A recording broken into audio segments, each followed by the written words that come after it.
Hello again, YouTube. We're still working on these GT40P heads for my friend. And this is how far I've gotten with the combustion chamber. A little bit more work. I just did very small amount of work today on this combustion chamber. Still not done, but we're gonna keep on trucking. Right now what we're doing is trying to set up this head for the flow bench. Basically a hydrometer that I have. It's not really a flow bench, but it tells me if I'm going in the right direction. So these dowels are being a pain right now to take off. I can't put them on without taking those dowels off. So I'm gonna go ahead and show you guys the flow bench, or the hydrometer basically, that I have, which will tell us if we're porting in the right direction or not. This is basically the flow bench that I made about 15 years ago. Some plans that I got from DavidVizardsal book. It's not like he made it. I just made it the best that I could with what I had. Like I said, the accuracy of it is not that great. The only good thing about it is that it tells you on this scale whether or not you're porting it, whether your porting is going in the right direction by inches of this hydrometer going up and down. So the more it goes up, the more resistance you have on that head. The less it goes up, the less resistance you have. It changes a lot with temperature. But if you do a baseline test on the head on the same day, about the same temperature, you can get a pretty accurate reading as far as at least telling you whether you're porting in the right direction or not. You basically just do the valve, maybe do a back set, a back cut on the valve, 30-degree back cut, lift it in a range, you know, from 1 to 50, basically, if you're however big your camshaft is, and it lets you know, hey man, you're going in the wrong direction, you're cutting in the wrong place. And I'll show you guys that as we go, as soon as I can get those dowel pins off that head. They don't want to come out, they're pretty rusted. Well, the only way we could get it off is to put a little fire on it with some MAP, not for too long because I don't want anything funky to happen to the head. And then sprayed it with some Super Tech WD-40 lubricant from Walmart. It worked just as good as the regular WD-40. So we're gonna move along to this next one. Then we'll clean the surface so it can adhere to the surface on the flow bench, and then we'll go from there. We went ahead and got them off. Had to put a little heat on it, like I said, then WD-40, and it came out. A little difficulty, but they came out. Now we're gonna get rid of all this gasket material, this old gasket material that we have, and keep moving along. All right, guys, we done cleaned it up a little bit. I have a disclaimer. Use this to clean it with. Don't do what I do, like Terry Grover says. I've been doing this for years, been doing crazy stuff for a long time, and I haven't had a problem yet, but there can always be a problem that arises. Now the surface is clean. We're gonna go ahead and put it on the table and start setting it up so we can see what it will flow. Actually, before I do that, I have to lap the valves, at least on a completely stock one, and clean the valves, lap them so they will seal, and then do the same thing with the one that I've modified. So we'll go ahead and do that next. We went ahead and cleaned inside the valve guide boss. We just cleaned this with a rag. It doesn't look too bad. I'm not doing a 30-degree back cut yet. I'll do that after we flow it for the first time, or first couple times. I gotta get my notebook and start writing everything down. But this is the one that came out of this hole. I went ahead and marked them. Number 8, head number 1. So we're gonna go ahead and clean the top of it slightly so it doesn't fight going in there, and then lap them. My backyard mechanicking skills are coming out because this is actually head number 2, so I had the wrong valve, and the valve job on this one doesn't look very good at all. But we're gonna clean that up best we can, and then we'll go ahead and throw some compound on it and spin it with a drill at low speed, and then see what happens, and do the same thing with the exhaust. I don't know if this will help anybody, but the way I do them is I mark them with the exhaust with the head face down, exhaust looking at you, and then I'll put a 2, 1, 2, 2, 2, 3, 2, 4, 2, 5, 2, 6, 2, 7, and this happens to be 2, 7. It goes in this hole. So this time I got it right. This thing is in serious need of a valve job. I'm not doing this lapping just to get them going like that. The only reason I'm doing the lapping is so it'll seal for when I actually put it on the flow bench. So we'll go ahead and continue with that. Went ahead and got those 2 in. Now we'll do these other 2. I'm not going to bore you with the details. When we come back, it'll just be done magically. I take it back, I lied. I just want to show you guys that that wasn't sealing very well. I'll check the guides and see how bad they are. They felt pretty tight when I took the springs off, but that's pretty disgusting, so I'll keep you guys posted. You may think, well, why is this guy lapping the valves? The only problem is if like the exhaust is not sealing, or the intake is not sealing when you're checking the exhaust, or vice versa, what happens is it will leak through the valve and it'll give you an inaccurate reading.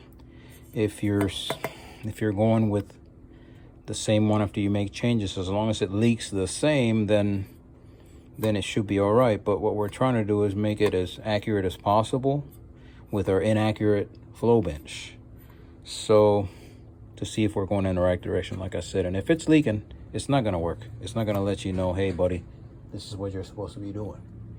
So I'm going to put some well, I'll go ahead and lap these, and then I'll show you the springs that I use. I use some light springs so that the valves stay closed and they don't fall into my flow bench.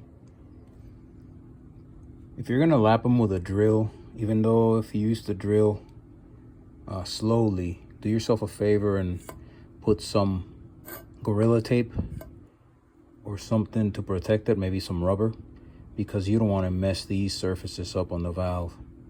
Like I said, don't try this at home. This is what I do. Like Terry Grover says,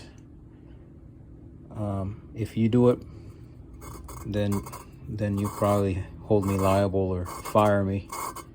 So we'll go ahead and do that, and then I'll show you guys how I put the springs on. Basically, that's all you gotta do. Just put some tape on them. I already lapped them, and I'm gonna go ahead and put 2 of these on the drill press and do a 30-degree back cut for the 2 that are basically done. The combustion chamber is almost done on, and then we'll flow. I don't think that'll be today, but we'll flow the 2 that are not done with the combustion chambers that are not done, and then compare it to the combustion chamber that is, and see if we've made any progress or if we made the head actually worse.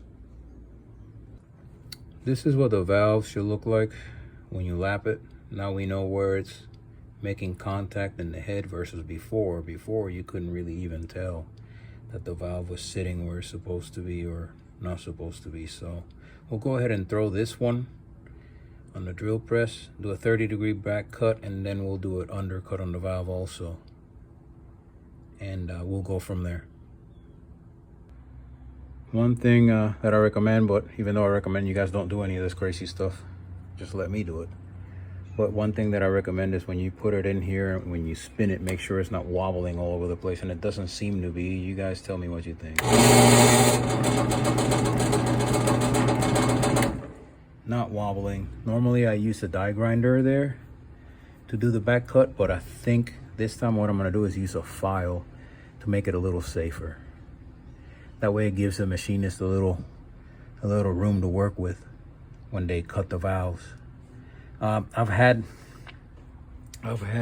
done these before, and the 30-degree back cut will be compromised by their valve job, which is understandable. The most important thing is the valve job, not the crazy things that we're doing on the side.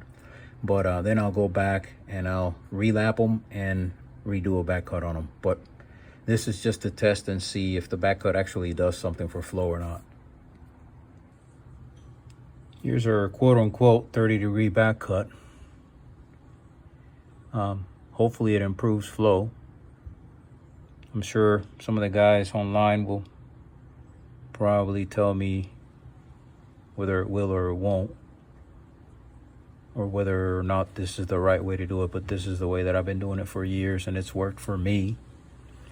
So maybe it would have been better if I would have had a professional do it, but this is backyard mechanic in here, so we're going to continue on. Maybe clean this portion with a sanding roll. So I'm going to do that next. Actually, I lied. What I did was I did the bottom cut. I don't know if you guys can see it, but what I did was just round the face of the valve, so as it comes up out of the seat, it's easier for the air to go around that sharp edge.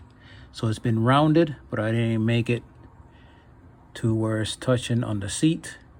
And now we'll go ahead and clean the top of the valve, or I forget what this is called. I guess the top of the valve. We'll clean it up, and then I'll show you guys what that looks like. Well, this is what the valve will look like. It looks beautiful. Beautiful doesn't mean anything. It's what the air sees that matters, but we'll go with that. Then I'll do the exhaust valve for this combustion chamber, and I'll leave the other two stock ones alone. Then we'll go ahead and put springs on it and put it on the flow bench.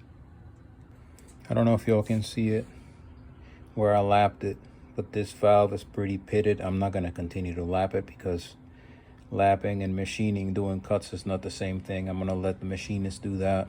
I'm still going to do the back cut just very lightly and clean up this valve, and I'll do the undercut on it to make sure that the air is, whoops, it's not focusing right. Anyway, yeah, do the undercut, the back cut, and clean the valve. Then I'll show you when I'm done. Well, we've done the back cut, the undercut, and it's cleanish now, so we're gonna go ahead and stick with that. We're not gonna take more off. All I did was take the carbon off of it, and we're not gonna mess with that back cut anymore because I want the guy to be able to get a valve job on these. I don't want my buddy to have to buy some new valves because I messed them up. But we'll go ahead and install them, put the springs on, install them, and then put it on the flow bench and see what we're flowing. Okay, we went ahead and got the springs on with the valves on with some real light springs that I found in the trash, I think. I don't even know where I got those springs from, but they work for this. The only thing is that they're so weak that the vacuum will pull them down. So here you go. It doesn't matter if you got the right one on the right place or not, exhaust or intake. Doesn't matter because all we're doing is measuring here is where we measure the height. So this doesn't really matter at all if it's the correct one or not. But basically that's all we do. Put some light springs on it. That way we can manipulate the valve in a way that it tells you in inches how far down you're going. So we're gonna go ahead and show you how we put this bad boy in the flow bench. But first I gotta mark the combustion chamber down in the bottom so that it matches my flow bench and we're centered into the hole. We went ahead and marked the head with a marker. Really what I want to do is when I put the head down, these are heavy. When I put it down, I'll put these marks with the marks on my flow bench, which my flow bench, the hole is 4 inches. And this is the center, so, or I mean, I want it centered. So this is the center of these two holes here crossing through. It's more than 4 inches, but I can always move it around and get it pretty centered in this manner. If there's an easier way that you guys think I could do it, great, just let me know in the comments. These are the 4-inch marks on my flow bench. I did them with a straight edge. You can't really see them too well in the quote-unquote gasket that I got in here. This is just rubber.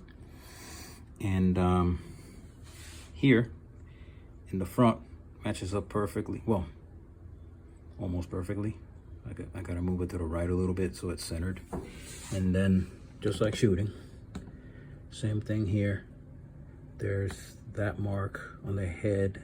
There it is, it picked it up, I think. There it is, and then the other mark was that one. So I need to move it back a little. I'm gonna center it, then we'll clamp it down, and we'll do a first couple of readings and see how it comes out. Basically, all we do is clamp it down through the table. I'm gonna go ahead and do the other two clamps too. Just goes through the table. Clamp it down, just so you can get a seal in this rubber gasket that I got here. Okay, we got it clamped. Now I have to find a spark plug. Hopefully I got one for it, because if not, I mean, I guess I could do it with a rag and some tape, but I don't want anything ending up in this tank. So we're gonna go ahead and go find a spark plug and get a battery charger, because my phone's about to die. Hopefully y'all can hear over the vacuum noise. Right now we're stalling at about 16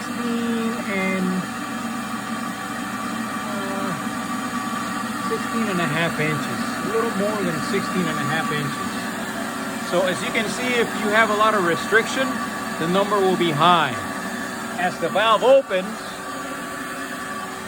as we open the valve, it'll go down. And you let it go back up. It'll go back up. You let it go back up to 16 and a half, hopefully. Now it's going to go pretty close. 16 and a quarter with it closed. Let it settle. There it is, 16 and almost 16 and a half. And what we do is turn the vacuum off. Turn the vacuum off so you guys can hear what I'm talking about. We've I didn't come up with this. DavidVizard came up with this, but we'll use this device here. Each turn, I think it's 50 thousandths. 2 turns make 100. So 2 of these, I believe, I gotta get back into my books, because it's been so long since I ported the cellar heads, and it's been so long since I used this flow bench. But this is the way cavemen do it, but it works. I'll go ahead and make this. This was for a 4-cylinder.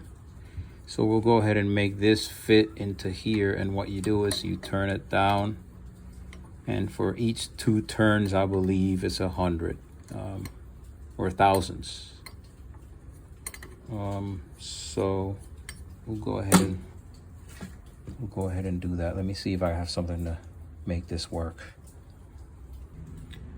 Okay, we made this little adapter so that it would go on the exhaust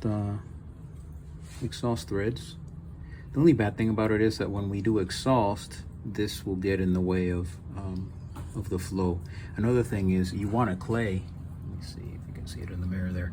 You want to clay around here if you're not using a manifold. So you want to clay around it so you don't have these sharp edges. But I don't have clay either. This is just to show you guys how we do this. So we're gonna try to see what we get as far as numbers. It's not gonna translate into CFM, but it will let us know once we compare it to the other one, which I'm gonna have to do baselines on this one and baselines on the stock one, and then compare them. And it has to be about the same temperature. Right now it's raining, very humid, and it's probably 85 degrees or something like that if I had to guess. But the temperature, the volume changes. So you have to do it probably with the AC on. If I turn the AC on in the garage and left it in here the same temperature, then it may be the same. Also with the AC on, it may pull electricity. The vacuum won't pull as much. So I mean, you're just basically seeing if it goes up or down, if it's working. And the way this works is, like I said, you do I would mark it. I would probably weld a little something here to make sure that I know where it's at, or put a line on it at least. And then as we go down 2 turns. Let's see, 1, 2, that should be 10 or 100 thousandths. Then another 2, 200, 3, 4, 5. So if that's a 1/2 inch, then it's correct, but I'm not sure. I'd have to measure it. Like I said, I haven't worked on these things in 2 years since I got hurt. I'm just now getting back into it, so I hope my buddy doesn't see this, and I hope DavidVizard doesn't see this video, because he'll probably make me return all the books that I've bought, or at least tell me that I can't say his name when I do my videos. Because anyway, this is how we do it. It works. It lets you know if you're going in the right direction when you port. I'm going to compare the unported head to the ported combustion chamber, and then annotate everything and see if we're improving or if we're getting worse. So thanks a lot for watching, guys. This is it for today. Tomorrow I'll post some more videos, hopefully a little less boring than these. Hope you have a nice day.